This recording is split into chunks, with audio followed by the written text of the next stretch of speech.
తాకట్లో ఉన్న బంగారాన్ని విడిపించి ఆ రోజున మార్కెట్ ధర కట్టి మిగిలిన డబ్బును మీకు అందిస్తుంది కొమ్మూరి గోల్డ్.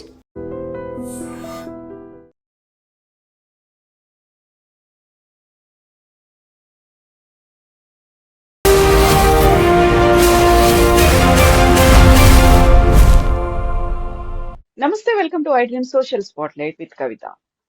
ఇరాన్ మీద అమెరికా అండ్ ఇజ్రాయెల్ సంయుక్తంగా దాడి చేశాయి. సుప్రీం చీఫ్ ఖమేనీని అంతమొందించాయి. ఆ తర్వాత జరిగినటువంటి పరిణామాల్లో ప్రపంచం రెండుగా విడిపోయినటువంటి సిచ్యువేషన్ ఎందుకు కనిపిస్తోంది? ఆ తర్వాత చమురు, సహజ వాయువుల ధరలతో పాటుగా నిత్యావసర వస్తువుల ధరలు పెరుగుతాయనేటువంటి మాట ఎందుకని వినిపిస్తోంది? ఈ యుద్ధం అనేది మరో 3-4 వారాలు కంటిన్యూ అవ్వచ్చు అనేటువంటి మాట అమెరికా అధ్యక్షుడు డొనాల్డ్ ట్రంప్ ఎందుకు చెప్తున్నారు? మనతో పాటుగా ఉన్నారు foundation for democratic reforms founder doctor Jayaprakash Narayana గారు. సార్ నమస్తే. నమస్తే కవిత. సార్, ప్రతిసారి మనం ఏదో ఒక ఇష్యూ గురించి మాట్లాడుకుంటాం, అది మూడో ప్రపంచ యుద్ధానికి దారి తీస్తుంది అనుకుంటాం. బట్ ఈసారి జరుగుతోంది, ఇరాన్ మీద 2 దేశాలు యుద్ధాన్ని ప్రకటించాయి. అదొక క్లియర్ డివిజన్ లాగా కనిపిస్తోంది. సార్, ఇది ఎక్కడి దాకా వెళ్తుందని మీరు అనుకుంటున్నారు? ప్రపంచ యుద్ధం లాంటిది ఏమి ఉండదు, కానీ ఖచ్చితంగా ప్రపంచ ఆర్థిక వ్యవస్థ మీద దాని ప్రభావం ఉంటుంది. ఎందుకంటే ముడి చమురు ఆ గల్ఫ్ ఆఫ్ హార్మజ్ దగ్గర నుంచి దాదాపుగా 3వ వంతు ఉత్పత్తి అయ్యే ముడి చమురు అంతా అక్కడి నుంచి వస్తుంది. మరి అంత పెద్ద ఎత్తున ముడి చమురు రాకుండా ఆగిపోయింది అనుకోండి, ఒక్కసారిగా కొరత వస్తుంది, చమురు ధరలు బాగా పెరిగిపోతాయి. రెండోది, ఆర్థికంగా గత కొద్ది సంవత్సరాలు, గత 15 ఏళ్ళుగా మీరు చూసినట్టయితే అక్కడ అరబ్ దేశాలు ఒకప్పుడు చాలా సాంప్రదాయబద్ధంగా ఛాందసంగా ఉన్న దేశాలు ఇప్పుడు ఆధునికీకరించి ఆధునిక ఆర్థిక వ్యవస్థలో భాగస్వాములైనారు. మరి చాలా సురక్షితంగా ఉంటుంది ఆ ప్రాంతం, ఆర్థికంగా పెరుగుతోంది, ఆధునికీకరణ జరుగుతోంది వివిధ రంగాల్లో అని చెప్పని నమ్ముతున్న సమయంలో ఈ గందరగోళం సహజంగానే ఆ ప్రాంతాల్లో దీర్ఘకాలంగా ఆర్థిక వ్యవస్థకి ఇబ్బంది కలగజేస్తుంది. మూడోది, విమానాలు ఆగిపోయినాయి. గల్ఫ్ ఎయిర్లైన్స్ అన్ని కూడా ఇప్పుడు ఎమిరేట్స్ కానీ లేకపోతే ఎతిహాద్ కానీ ఇవన్నీ కూడా చాలా ప్రముఖ పాత్ర వహిస్తున్న అంతర్జాతీయ రవాణాలో అవన్నీ ఆగిపోయినాయి. మనలాంటి దేశాలకి 10 లక్షల మంది ఈ గల్ఫ్ దేశాల్లో అక్కడ ఉద్యోగాలు చేసుకుంటున్నారు. సహజంగానే చాలా ఆందోళన ఉంటుంది. భవిష్యత్తులో అక్కడ ఉన్న ఆర్థిక వ్యవస్థ అతృప్తమైనట్టయితే, అస్థిర పరిస్థితి వచ్చినట్టయితే మరి ఇలాంటి ఉద్యోగాల అవకాశాలు ఉంటాయా ఏమవుతాయని చెప్పిన ఆందోళన. కాబట్టి ఆర్థికంగా చాలా తీవ్రమైన ప్రభావం ఉండొచ్చు ఎంతకాలం వస్తుందని బట్టి. అంతకు మించి ప్రపంచ యుద్ధం లాంటివన్నీ కూడా ఊరికి అతిశయోక్తులు, విషయం అర్థం కాకుండా మాట్లాడటం. సో ఎందుకని సార్ దానికి ఇంకో 3-4 వారాల పాటు కంటిన్యూ అవ్వచ్చు, మేము ఇప్పుడు ఆపదలుచుకోలేదు అనేటువంటి మాట ట్రంప్ ఎందుకంత గట్టిగా చెప్తున్నారు? ఎందుకంటే ఇరాన్లో ఉన్నటువంటి అయతొల్లాల రాజ్యం చాలా వీళ్ళనుకున్న రాజ్యం. ప్రజల్లో తీవ్ర వ్యతిరేకత ఉన్నది. దారుణ నియంతృత్వాన్ని, రంకృస్తత్వాన్ని చూపెట్టారు. ఓచకోత కోసారు సామాన్య జనాన్ని. ఆడపిల్లలు హిజాబ్ కప్పుకున్నప్పుడు కొద్దిగా జుట్టు కనిపిస్తోందని చెప్పిన అరెస్టులు చేసి చంపటము, దాని ప్రతిఘటన వస్తే వాళ్ళందరినీ జైలులో పెట్టడం, చంపడం చాలా దారుణంగా ప్రవర్తించారు. ఒక 2 నెలల క్రితమే దాదాపు 30,000 మంది దాకా ఓచకోత కోసారు వాళ్ళ ప్రజల్ని. సరే, గత 30-40 ఏళ్ల విధానాలు చూసినట్టయితే దేశ ప్రజల ఆర్థిక భద్రత, వాళ్ళకి సంపద పెంచటము, వాళ్ళ జీవితాల ఆనందాన్ని పెంచటము, ఇవన్నీ పక్కన పెట్టేసి అంతర్జాతీయంగా టెర్రరిజాన్ని పెంచటము, ప్రపంచాన్ని భయభ్రాంతులు చేయడం కోసం అణుబాంబులు తీసుకురావడము, ఇజ్రాయెల్ని అంతం చేయడమే లక్ష్యంగా భావించటము, అమెరికా చావుని ప్రతిరోజు కోరుకోవటము, చాలా విపరీత ధోరణి ప్రదర్శించారు. కాబట్టి దేశంలో ప్రజల్లో మద్దతు లేదు, కానీ వీళ్ళకి ఆయుధ సంపత్తి ఉన్నది, బలమైన సంఘటిత శక్తి ఉన్నది. అక్కడ అధికారంలో ఉన్న వాళ్ళకి, రెవల్యూషనరీ గార్డ్స్కి కానీ లేకపోతే ఈ ముల్లాలకు కానీ అక్కడ ఆర్థిక సంబంధాలు, దేశ ఆర్థిక వ్యవస్థ అంతా వాళ్ళ గుప్పెట్లో ఉన్నది. అంచేత వాళ్ళని తొలగించడం, అందులో బయట నుంచి సైన్యం వెళ్లకుండా అక్కడ ఆక్రమించుకోకుండా భూభాగాన్ని, అది తొలగించడం తేలికైన విషయం కాదు. ట్రంప్ ఏమిటంటే, ట్రంప్ కానీ ఇజ్రాయెల్ కానీ సైన్యాన్ని పంపించకుండా, అక్కడ కూరుకుపోకుండా అమెరికా అక్కడ ఏదో రకంగా ప్రభుత్వాన్ని మార్చాలని, అదంత తేలిక జరిగే పని కాదు. కానీ ఈలోగా సైనిక ప్రయోజనాలు నెరవేరుతాయి. ఉదాహరణకి అణ్వాయుధాల వ్యాప్తిని అరికట్టడం కోసం గతంలోనే దాడి చేశారు కొద్ది నెలల క్రితం, ఇప్పుడు మరింత దాడులు జరుగుతాయి. అట్లాగే మిసైల్స్, క్షిపణులు చాలా పెద్ద ఎత్తున తయారు చేస్తుంది ఇరాన్, ప్రపంచాన్ని భయపెడుతుంది. ఇప్పుడు చూసాం 9 దేశాల మీద ఈ క్షిపణులు పంపించారు. ఆ మిసైల్స్ దాదాపు అంతం చేయాలి, మిసైల్స్ కానీ డ్రోన్స్ కానీ. ఇరాన్ ఇక భవిష్యత్తులో ఇతర దేశాలకి ప్రమాదం రాకుండా ఉన్నట్టు చేయాలి. తర్వాత టెర్రరిజానికి ఊతమిస్తాం. 4 టెర్రరిస్ట్ దళాలని పెద్ద ఎత్తున మోహరించి వాళ్ళకి ఒక కొన్ని దేశాల సైన్యంతో పాటుగా ఆ స్థాయిలో వాళ్ళకి ఆయుధాలను సమకూర్చి ఆ గర్భ ప్రాంతాన్ని భయభ్రాంతులు చేశారు. అది శాశ్వతంగా అంతం కావాలి. బహుశా ఆ లక్ష్యాలు నెరవేరుతాయి. కానీ అక్కడ అధికారంలో ఉన్నటువంటి ముళ్ళలను తొలగించగలరా ఈ రూపంలో అన్నది మరి భవిష్యత్తులోనే తెలుస్తుంది. సో భారత్ ఎలా చూస్తోంది సార్ దీన్ని? మనం చూసుకోవాల్సింది మొట్టమొదట మన ప్రయోజనాలు.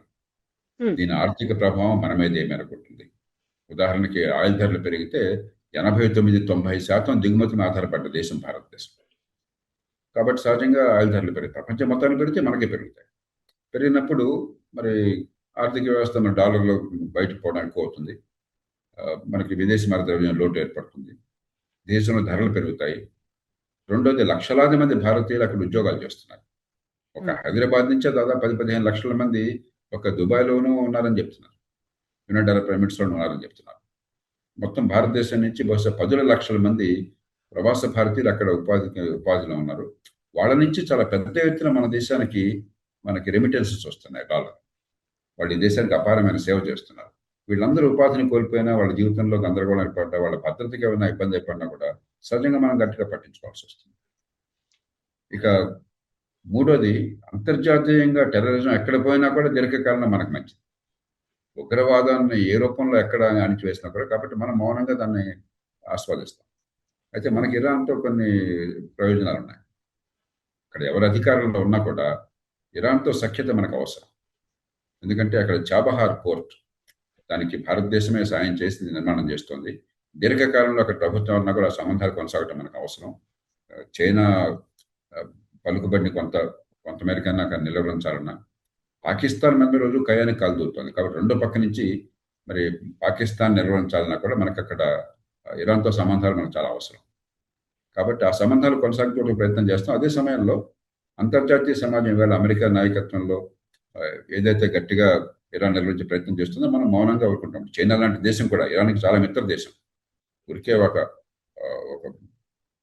మొక్కుబడిగా ఒక స్టేట్మెంట్ చూడుకున్నారు, కానీ వాళ్ళేమీ ఇరాన్ని సమర్థించాలి, పక్కన ఉండాలని కోరుకోవట్లేదు.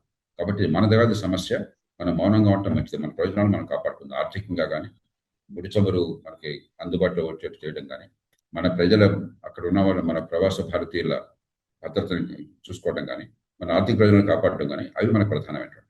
సో కాకుండా మన ఉన్న ఉత్పత్తుల మీద కూడా విపరీతమైనటువంటి ఎఫెక్ట్ పడుతుంది. డాలర్తో రూపాయి మారకం విలువ కావచ్చు, బంగారం వెండి ధరలు కావచ్చు, ఆ తర్వాత ఇంధనం, ముడి చమురు ధరలు, వీటన్నిటి ధరలు కూడా పెరిగే అవకాశాలు ఉన్నాయి కదా సార్? ఇది 2 వారాల లోపలే కనుక ఇది యుద్ధం పరిసమాప్తం అయితే పెద్ద ప్రభావం ఉండకపోవచ్చు. 2 వారాలు దాటితే బహుశా గణనీయంగా ఇప్పటికీ ఆయిల్ ధరలు పెరుగుతున్నాయి. $60 ఆ ప్రాంతంలో ఉన్నది ఇప్పుడు $10-15 పెరిగింది అంటున్నారు. $100 దాకా పెడుతుంది అంటున్నారు. అట్లాగే చమురు కనుక మనకి కొరత ఏర్పడితే, ప్రస్తుతానికి కొరత లేదు, కానీ ఆ గల్ఫ్ ఆఫ్ హార్మోజ్ నుంచి మనం కనుక ఆ ఓడల ద్వారా ప్రపంచానికి చమురు అందకపోయినట్టయితే చమురు కొరత ఏర్పడే అవకాశం ఉంది. అది జరిగితే ప్రపంచం మొత్తానికి ఇబ్బంది, మనకు కూడా ఇబ్బంది. అంచేత ఖచ్చితంగా ఇది దీర్ఘకాలం కొనసాగడం ప్రపంచంలో ఆర్థిక వ్యవస్థకి ఏ రకంగా మంచిది కాదు. సార్, ఇప్పుడు వెనిజుయేలా అధ్యక్షుడిని మరదోను కూడా ఇలాగే అటాక్ చేసి ఎత్తుకొచ్చారు, కిడ్నాప్ చేసి తీసుకెళ్లారు అనుకుంటే. ఆయన దేశానికి అధ్యక్షుడు కాబట్టి అక్కడ పెద్ద ఎత్తున ప్రొటెస్ట్ జరగలేదు. బట్ ఇదే ఖమేనీ అయితే ఒక మతానికి సంబంధించి ఒక పెద్దగా ఉన్నాడు కాబట్టి అక్కడ పెద్ద ఎత్తున నిరసనలు వస్తున్నాయి. ముస్లిం దేశాల్లో ఇక్కడ అటాక్స్ అనేవి జరుగుతున్నాయి. రెండింటినీ ఆయన సేమ్ గా బ్యాలెన్స్ చేస్తున్నారా, లేకపోతే దీంతో ఎక్కువ నష్టం జరుగుతుందా సార్ ట్రంప్ చేసినటువంటి పనుల వల్ల?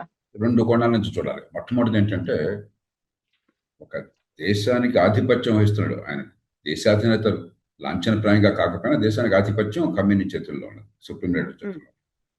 ఆయన్ని తొలగించిన మాత్రం చేత అక్కడ ప్రభుత్వం కుప్పకూలుతుందా, అక్కడ పరిస్థితి మారుతుందా? మీరు వెనిజువేలా చూసినట్టయితే మధురోని తీసుకొచ్చేసిన తర్వాత, బలవంతంగా ఎత్తుకొచ్చేసిన తర్వాత ఆ స్థానంలో ఆ ప్రభుత్వానికి చెందిన వాళ్ళు అమెరికాతో ఒప్పందం కుదుర్చుకుని మరి ఏదైతే అమెరికా కోరుతుందో దానికి సిద్ధపడుతున్నారు. ఇరాన్లో ఆ పరిస్థితి లేదు. ఒక మనిషి పోయిన మాత్రం చేత ఆ రెజీమ్, ఆ పాలనా వ్యవస్థ పోలా. కాబట్టి ఇరాన్కి వెనిజువేలాకి ఒక మౌలికమైన తేడా ఉన్నది. రెండవది మనకి సమస్య ఏంటంటే, ఖమేనీ మీరు అన్నట్టుగా ఒక మత నాయకుడు. అందున ఈ షియా మతంలో షియా మతం దాని పుట్టుకే మార్టిరిజం. అంటే ఇస్లాం చరిత్ర తెలిసిన వాళ్ళకి అర్థమవుతుంది. నాకు పెద్దగా దానిలో లోతైన పరిజ్ఞానం లేదు. కానీ పుట్టుకే ఒక మార్టిరిజం అని వచ్చింది. ఒక త్యాగాల వల్ల మరి ఆనాటి పరిస్థితుల్లో ఆ మార్టిరిజం నుంచి వచ్చింది. కాబట్టి షియా మతంలో ప్రాణాలు కోల్పోవటం తాను నమ్మిన లక్ష్యాల కోసం చాలా గొప్పదిగా భావిస్తారు. ఆయన ఆ మతానికి పోపు లాంటి వాడు. ఎందుకంటే ప్రపంచంలో అతిపెద్ద షియా జనాభా ఉన్నది మీకు ఇరాన్లో. దాదాపు 90% పైగా షియాలు ఉన్నారు. ఆ దేశంలో జనాభాలో 90%. ఆ తర్వాత షియాలు చాలా ఎక్కువగా ఉన్నటువంటి దేశాలు భారతదేశము, పాకిస్తాన్, ఈ 2 కీలకమైన దేశాలు, ఇరాక్లో కూడా షియా మెజారిటీ ఉన్నది. భారత్, పాకిస్తాన్లో గణనీయంగా ఉన్నారు. ఎందుకంటే ఇక్కడ ముస్లింల సంఖ్య చాలా ఎక్కువ ఉంది కాబట్టి పాకిస్తాన్లో బహుశా 2.5 కోట్ల మంది ఉన్నారు, 2 కోట్ల మంది ఉన్నారు. భారతదేశంలో దాదాపు 2 కోట్ల మంది ఉన్నారు. ఇరాక్లో బహుశా 2 కోట్ల మంది ఉన్నారు. కాబట్టి సహజంగానే కొందరు షియాలలో కొంత ప్రతిఘటన వస్తుంది. అయితే ప్రపంచం అదృష్టం కానివ్వండి, లేకపోతే అక్కడ నాయకత్వం ఇరాన్లో చేసిన వ్యూహాత్మక పొరపాటు కానివ్వండి, వాళ్ళు దీన్ని ముస్లిం ఇతరుల సమస్యగా చిత్రించాలి. ముస్లింల మీద దాడి ప్రారంభించారు. అక్కడ 9 దేశాల మీద, అన్ని అరబ్ దేశాలు ముస్లిం దేశాలు, కానీ సున్నీ ముస్లిమ్స్ వాళ్ళంతా కూడా. వాటిలో ఖటార్ మరి 1-2 దేశాలు, బహ్రెయిన్ మళ్ళీ షియా ముస్లిమ్స్ ఉన్నారు. అయినా కూడా వీటన్నిటి దేశాల మీద కూడా వీళ్ళు దాడులు జరిపారు. అమెరికాకి మిత్ర దేశం అని చెప్పిన, ప్రపంచాన్ని భయభ్రాంతం చేయాలని చెప్పిన చేశారు. దాంతో ఏమైంది, ముస్లిం సమాజంలో అత్యధికులు వ్యతిరేకిస్తున్నారు. అలా కాకుండా ముస్లింలంతా కూడా రోడ్ల మీదకి వచ్చి అరబ్ దేశాల్లో ఇదంతా మతం విషయంగా తీసుకున్నట్లయితే బహుశా ప్రపంచానికి చాలా ఇబ్బంది కలిగేది. ఆ ఇబ్బంది లేకుండా కానీ ఖచ్చితంగా కొంతమంది షియాలకి కొన్ని చోట్ల మనస్తాపం కలుగుతుంది. శాంతియుతంగా వారి నిరసన చెప్పే హక్కు వారికి ఉన్నది. పాకిస్తాన్లో ఇప్పటికే అమెరికన్ దౌత్య కార్యాలయం మీద దాడి చేసే ప్రయత్నం చేస్తే 9 మంది పాకిస్తాన్ సైనికులు కాల్పుల్లో చంపేశారని చెప్పిన వార్తలు వచ్చినాయి. మన దేశంలో ఆ ఇబ్బంది ఉండదు. ఎందుకంటే శాంతియుతమైనటువంటి వారి నిరసనకి మన ప్రభుత్వం అడ్డు చెప్పదు. మనకేమి ఈ మతమా, ఈ మరో మతమా, షియాల సున్నిల మనకు కాలేదు, అందరినీ గౌరవంగా చూస్తామని. కాబట్టి మనకు ఇబ్బంది ఉండదు. వారి భావాలను వారు ప్రకటించుకునేవాడు. బట్ రష్యా, చైనా స్ట్రాటజీ ఏంటి సార్? ఒక స్ట్రాటజిక్ గా వాళ్ళు సైలెంట్ గా ఉన్నారు, ఒక రకంగా దీన్ని వ్యతిరేకిస్తున్నారు అనేది, ఒక బ్రిటన్ కావచ్చు, లేకపోతే అక్కడ ఉన్నటువంటి యూరోపియన్ దేశాలు మాత్రం అనివార్యంగా అమెరికాకు మద్దతు ఇవ్వక తప్పని పరిస్థితి వచ్చింది అనేది ఎలా చూస్తున్నాయి సార్ అసలు ప్రపంచ దేశాలు? ప్రపంచంలో ఏ దేశానికి కూడా అయతుల్లా ఖమీనీ చేసిన చర్యలు కానీ, అక్కడ సాగించిన దమనకాండ కానీ, అంతర్జాతీయంగా టెర్రరిస్ట్ బృందాలను పెంచి ప్రోత్సహించి ఒక సైన్యంలాగా వాళ్ళకి ఆయుధ సంపత్తి సమకూర్చడం కానీ దానికి ఎవ్వరూ అనుకూలంగా లేదు.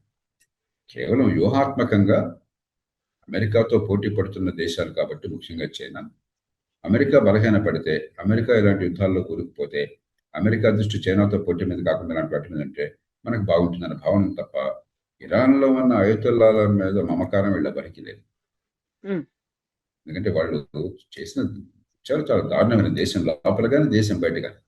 వాళ్ళ దేశ ఆర్థిక వ్యవస్థను పెంచుకుని, దేశంలో ప్రజల సౌకర్యాలు, సంపద పెంచుకుని దేశాన్ని బలోపేతం చేస్తే ప్రపంచంలో గౌరవం ఉండేది. అలా కాకుండా దేశంలోనేమో ప్రజల్ని దమనకాండ, క్రూరంగా అణిచివేయడం, దేశం బయట అందరినీ భయభ్రాంతులు చేయడం, టెర్రరిజం ఉద్యమాన్ని తీసుకొచ్చి.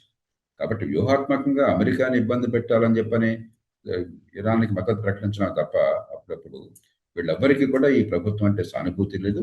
వీళ్ళు పోతే వాళ్ళు కన్నీళ్లు కార్చేవాళ్ళు కాదు. తర్వాత ఏమవుతుందని చెప్పిన విషయంలో ఎవరి వ్యూహాలు వాళ్ళకుంటాయి. అందుకనే ఏ దేశము కూడా ఇరాన్కి మద్దతుగా మాటలు కొట్టిన సందర్భాల్లో చెప్పచ్చు, అంతకుమించి పెద్దగా దీని గురించి ఏమంటారు. ఇజ్రాయెల్ ఎందుకని సార్ అంత పట్టుబట్టింది, అమెరికాను కూడా ఒప్పించింది, దీని మీద అటాక్ చేయించింది, అది కూడా డే టైంలో, ఎవరు ఎక్స్పెక్ట్ చేయనట్టుగా నైట్ టైంలో కాకుండా అంత టార్గెటెడ్ గా ఎలా చేయగలిగారు సార్? 1979లో అప్పుడు షా దిగిపోవాల్సి వచ్చింది. ఒక విప్లవం వచ్చింది, ఇరానియన్ రెవల్యూషన్ అంటే. ఎట్లా వచ్చింది? షా అహ్మద్ రేజా పల్లవి, ఆ చక్రవర్తి ఆధునికీకరణ చేస్తున్నాడు. వేగంగా మౌలిక సదుపాయాలు పెంచడం, మతమౌఢ్యం నుంచి సమాజాన్ని బయటకు తీసుకురావడం, ఆర్థిక ప్రగతికి బాటలు వేయడం, టెక్నాలజీని తీసుకురావడం. సరే, ఒక నియంతృత్వం ఉన్నది, అట్లాగే రాచరికం ఉంది. రాచరికం, నియంతృత్వం ఉన్నప్పుడు సహజంగానే తప్పులు జరుగుతాయి. అవేం లేకుండా ప్రజాస్వామ్యంలో చాలా తప్పులు జరుగుతున్నాయి, అవినీతి కానీ మరొకటి కానీ. కానీ ఆధునికీకరణ చేస్తున్నారు. సమాజంలో ఎప్పుడైనా ఆధునికీకరణ జరిగినప్పుడు కొంత వ్యతిరేకత వస్తుంది. మన దేశంలో కూడా మీకు గుర్తుండే ఉంటుంది.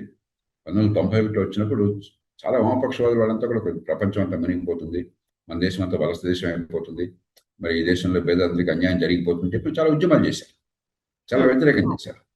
అవన్నీ వాస్తవం కాదని తేలిన తర్వాత కానీ ఆనాడు పివి నరసింహరావు గారు చాలా సౌమ్యంగా వ్యవహరించి ఏం లేదయ్యా ఉన్నది కొనసాగిస్తున్నాం అంతే అని చెప్పని, అలాగే ఆ తర్వాత వాజ్పేయి గారు వీళ్ళు కన్సెన్సస్ ఏకాభిప్రాయ సాధన కోసం ప్రయత్నం చేసి ఊరికే విపరీతంగా ఆ, స్పందించకుండా ప్రజల్లో సామరస్యాన్ని తీసుకొచ్చారు. అక్కడ ఏమైంది? ఇరాన్లో ఆనాడు మీకు ప్రజల్లో నిరసన వస్తే దాన్ని సొమ్ము చేసుకునేటువంటి ఒక మామూలు ప్రతిపక్షం కరువైంది అక్కడ. హ్మ్. అక్కడ మనం అనుకున్న ప్రజాస్వామ్యం కాకపోయినా ఓటింగు, ఎన్నికల ద్వారా పార్లమెంట్ మజ్లిస్ అంటారు అది ఉన్నది. కానీ అవి ఏమైందంటే 1951లో మొసాడెక్ అని చెప్పిన ఒక ఆయన అధికారంలోకి వచ్చాడు ఎన్నికల ద్వారా. అధికారంలోకి వస్తే ఆయన అక్కడ ఉన్నటువంటి ఆయిల్ కంపెనీని జాతీయకరణ చేశాడు. అది పూర్తిగా బ్రిటన్ చేతుల్లో ఉంది. బ్రిటన్ దానికోసం చెప్పిన బాగా వాళ్ళ కోపం వచ్చి అది మమ్మల్ని లెక్క చేయకుండా మా ఆయిల్ కంపెనీ మీరు చేసేసుకుంటారా అని చెప్పని అమెరికాని మెడలో వచ్చి ఒప్పించి, అమెరికాకి ఇష్టం లేదు జోక్యం చేసుకోవడం, కానీ అమెరికా మీద ఒత్తిడి తీసుకు ఆనాడు విన్స్టన్ చర్చిల్ బ్రిటిష్ ప్రధానమంత్రిగా ఉన్నాడు. ఆయన అమెరికా మీద గట్టిగా ఒత్తిడి తీసుకొచ్చి అమెరికాలో సిఐఏ, బ్రిటన్లో ఉన్న MI6 ఇద్దరు కలిసి అక్కడ దేశంలో ఒక అనవసరమైనటువంటి వివాదాన్ని సృష్టించి ప్రజల అపోహలను పెంచి షా మీద ఒత్తిడి తీసుకొచ్చి, షాకి ఇష్టం లేకపోయినా కూడా బలవంతంగా ఈ మొసడ్డగ్ని పదవి నుంచి పంపించేశారు. అది జరగలేదు అనుకోండి, ప్రతిపక్షం బలమైనది గొంతిచ్చేది ఉందనుకోండి, విశ్వసనీయత ఉన్నది, ఏమయ్యేది? ప్రజల ప్రతిఘటనను సొమ్ము చేసుకోవడం కోసం వాళ్ళు వచ్చిండేవాళ్ళు, బాగుండేది. అది ఎప్పుడైతే లేకుండా పోయిందో షా మీద ఉన్న వ్యతిరేకత అంతా కూడా మతతత్వవాదులకు పోయింది. ఎందుకంటే మతాన్ని ఎవరో కూడా పెద్దగా అదుపు చేయరు. రాజకీయంలో పెద్దగా జోక్యం చేసుకున్నంత కాలం ఏ మతమైనా మీ మతం మీరు చూసుకోవాలని చెప్పంటాం. ఏది మతంతో కూడా పెట్టుకోవడం ఎందుకు? మీరు సోవియట్ యూనియన్లో కమ్యూనిజం ఉన్నప్పుడైనా అంతే, లేకపోతే నియంతృత్వం హిట్లర్ లాంటి వాడు నియంత్రణ ఉన్నప్పుడు కూడా చర్చి మీద పెద్ద దాడులు చేయాలి. కాబట్టి అక్కడ అవకాశం దొరికింది కాబట్టి అది ప్రతిపక్షం వైపు కూర్చున్నారు. ఆ రకంగా అధికారంలోకి వచ్చారు. సరే వచ్చారు, షాని దింపేశారు, విప్లవం వచ్చింది, ప్రజలంతా మద్దతు పలికారు షా మీద కోపంతో. అప్పుడు దేశం గురించి ఆలోచించి, దేశ ప్రజల గురించి ఆలోచించి, ఒకవేళ కొంతమేరకు మతాన్ని తీసుకొచ్చినా కూడా ప్రజల గురించి ఆలోచిస్తే పరిస్థితి ఒక రకంగా ఉండేది. దేశం లోపలేమో పూర్తిగా కరడుగట్టినటువంటి ఇస్లాం.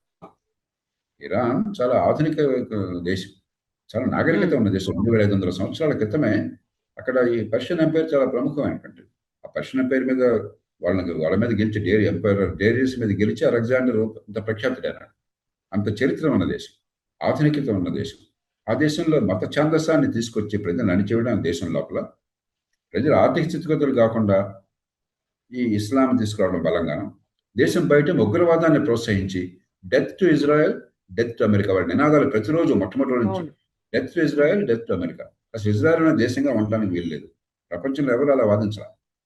ఇప్పుడు పాలస్తీనియన్లకి వాళ్ళ భూమి కావాలి, వాళ్ళ రాజ్యం కావాలి, 2 రాజ్యాలు ఉండాలని చెప్పని ప్రపంచం అంతా కోరుతుంది, భారతదేశంతో సహా. అమెరికా కోరుతుంది, ఇజ్రాయెల్ కూడా ప్రభుత్వాలు కోరినాయి ఈ మధ్య దాకా. అది వేరు.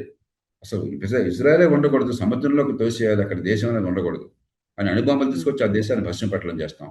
Death to Israel, death to America. మరి ఎలా సహిస్తారు వాళ్ళు? కాబట్టి ఇజ్రాయెల్ దృష్టిలో ఇది ఎగ్జిస్టెన్షియల్ క్రైసిస్ అంటారు. అంటే మన దేశం ఉనికికే ప్రమాదం. ఇదో యుద్ధమో మన మీద అప్పుడప్పుడు దాడులు చేయడం కాదు, మన దేశం బతికొండాలా లేదనడానికే ఇది ప్రమాదంగా ఇరాన్ పరిణమిస్తుంది వాళ్ళ దృష్టిలో. సహజంగానే ఎప్పుడు అవకాశం వచ్చినా కూడా వీళ్ళని దెబ్బ కొట్టాలని ప్రయత్నం చేస్తారు. అందున అణ్వాయుధాలను సమకూర్చుకుని పూర్తిగా ఇజ్రాయెల్ని భస్మం పట్టడం చేస్తామని చెప్పని ఆ పూనుకున్నప్పుడు పొరపాటున అణ్వాయుధాలు వచ్చేసి లేకపోతే ఆటం బాంబులు కనుక ఇజ్రాయెల్ మీద పంపించగలిగారనుకోండి, ఆ దేశం సర్వనాశనం. ఇజ్రాయెల్ మొత్తం కలిపితే 22,000 చదరపు కిలోమీటర్లు. అంటే మన దేశంలో పాత జిల్లాలు ఉన్నాయే, ఇప్పుడు చాలా జిల్లాలు వచ్చినాయి ఆంధ్రప్రదేశ్, తెలంగాణలో. పాత జిల్లాలు ఉన్నాయే దాదాపు ఒక 2 జిల్లాలకు సమానం, లేకపోతే 1.5 జిల్లాలకు సమానం. అంతే భూభాగం ఉన్నది. అక్కడ 4 బాంబులు వేస్తే, అణుబాంబులు వేస్తే మొత్తం దేశం అంతా అయిపోయింది. అంచేత ఇజ్రాయెల్కి ఇది జీవన్మరణ సమస్య.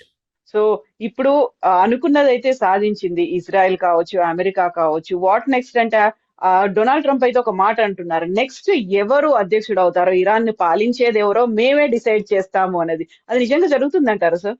ఆయన ఏంటంటే వెనిజువేలా అనుభవాన్ని బట్టి ఇక్కడ ఇరాన్లో అని అనుకుంటే అది పొరపాటు. ఇది చాలా వేళ్ళూనుకున్నటువంటి పాలనా వ్యవస్థ ఈ ముల్లాలది. వాళ్ళకి వాళ్ళ సైన్యంలో ఇరానియన్ రెవల్యూషనరీ గార్డ్ అంటారు, అలాగే పోలీస్ యంత్రాంగంలో, ముల్లాల్లో చాలా బలమైన పట్టు. కొన్ని లక్షల కుటుంబాలు దీన్ని ఆధారపడినాయి. ఆర్థికంగా దేశం మొత్తాన్ని కూడా వాళ్ళ చేతుల్లో పెట్టారు. మరి ఆయుధాలన్నీ వీళ్ళ చేతుల్లో ఉన్నాయి. వీళ్ళకి వ్యతిరేకంగా మీకు ఒక ఆర్గనైజ్డ్ ప్రతిపక్షం అనేది లేదు. ఎందుకంటే అలాంటి ఆర్గనైజేషన్ వాళ్ళు సహించరు. ఇప్పుడు వెనిజువేలా ఉందనుకోండి, ఎన్నికలు జరిగినప్పుడు ఎన్నికల్లో ప్రతిపక్షాలు గెలిచినప్పుడు వాడు గెలవలేదని అబద్ధాలు ఆడేసి అంత రిగ్గింగ్ చేసి గందరగోళం చేసేసి గెలిచినట్టు ప్రకటించుకున్నారు. కానీ ఒక ఆర్గనైజ్డ్గా ఒక పార్టీలు ఉన్నాయి, సంస్థ ఉంది, ప్రజలు దానికి మద్దతును స్పష్టంగా పలికారు. ఇక్కడ ప్రజల మనసుల్లో మద్దతు ఉన్నా కూడా ఒక ఆర్గనైజేషన్ లేదు ప్రతిపక్షానికి. ఆయుధాలు లేవు.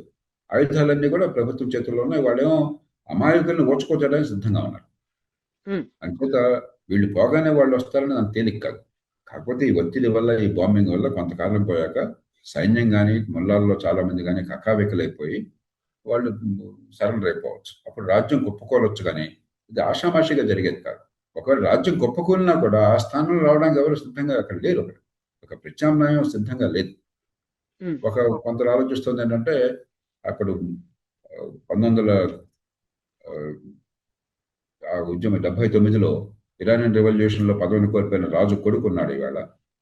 ఆయన తాత్కాలికంగా ఆయన మళ్ళీ రాజును తీసుకొచ్చి, దేశ అధ్యక్షుడిగా తీసుకొచ్చి ఆయన ఆధ్వర్యంలో రాజ్యాంగాన్ని రాసుకుని ఎన్నికలు పెట్టే అవకాశం ఉందని చెప్పారు. ఇవన్నీ దొరికితే నమ్మకం లేదు. దానికైనా ఎంతో కొంత సంస్థగత ఏర్పాటు ఉండాలి. మరి దేశం లోపల వాడికి ఆయుధాలు పుష్కలంగా ఉన్నాయి. మరి వాళ్ళు ఎవరు నిలవరించి నిలబడతారు అక్కడ? చేత రేపు ఏం జరుగుతుంది అన్నది అంత స్పష్టంగా ఎవరికి తెలియదు. Thank you so much sir. Thank you sir.